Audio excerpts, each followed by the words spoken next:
Welcome back to my channel, Ramir Boulder.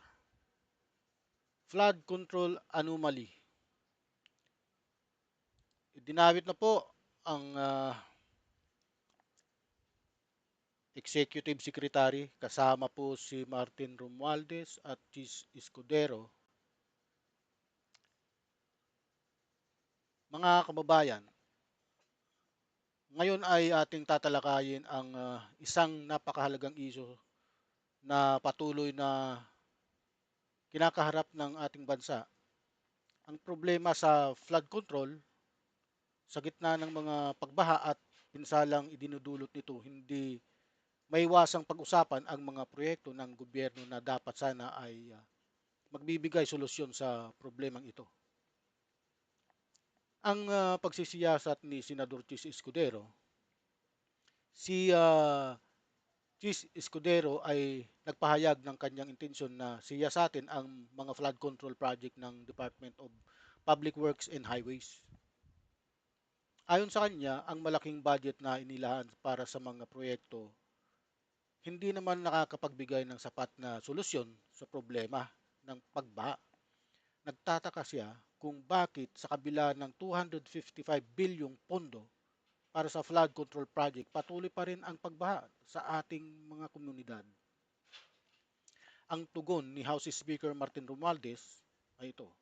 Samantala, si House Speaker Martin Romualdez ay nagpahayag ng kailangan lamang sundin ang master plan para sa flood control.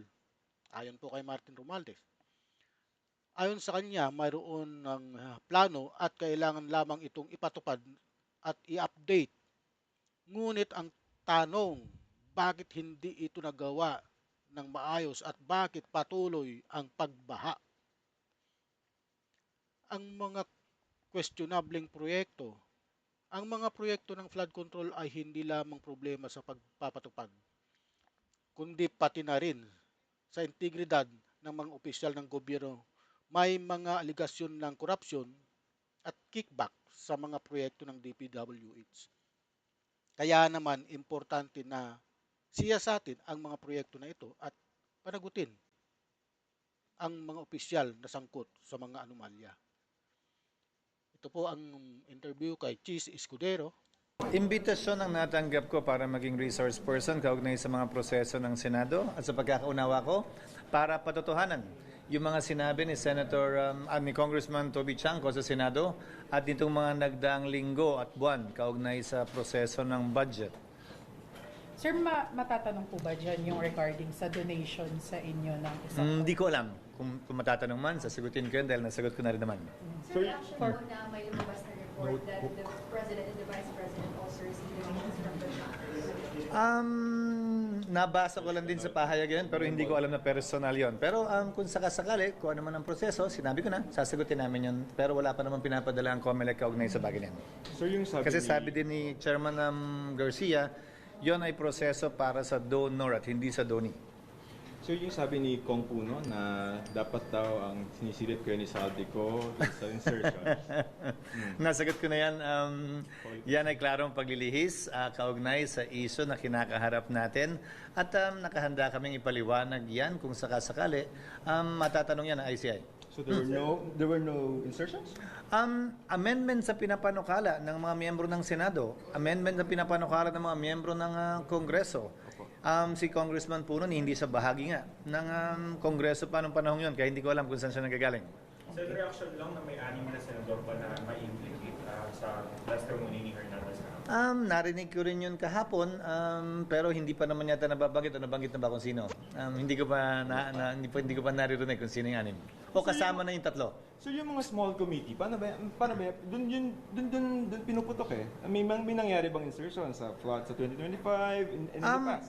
Ulitin ko, amendments ang ginagawa sa Kamara at sa Senado, sa plenaryo man, sa floor man, sa committee man, o sa BICAM man. Marahil isa yun sa mga prosesong tatanungin ng ICI, hindi lamang kaugnay sa 2025, pero kaugnay sa mga nagdaang budget. Dahil kung mapapansin ninyo, yung mga sinasabing mga ghost ay puro mga nagdaang taon dahil yung kasalukuyang budget ay ini-implement pa naman sa ngayon. At tatagal yon hanggang 2026. Sir, in practice ba may small committees? Last question, last one. Sige nga, sir. Doon muna. Sasagutin ko na muna sila. Pero sir, when Pagbaba, pagbaba. they ask you, Pagbaba. King Lacson po, Yes. opinion na sa tingin niya mas fitting maging state witness si Bryce Hernandez than this guy. Hindi para sa akin na timbangin yon. Para sa akin, marapat at dapat kung magiging state witness, sang-ayon sa procedure, korte ang magpapasya nun. Sir, when Dahil ang nagdi-discharge sa witness ayon sa batas ay ang korte.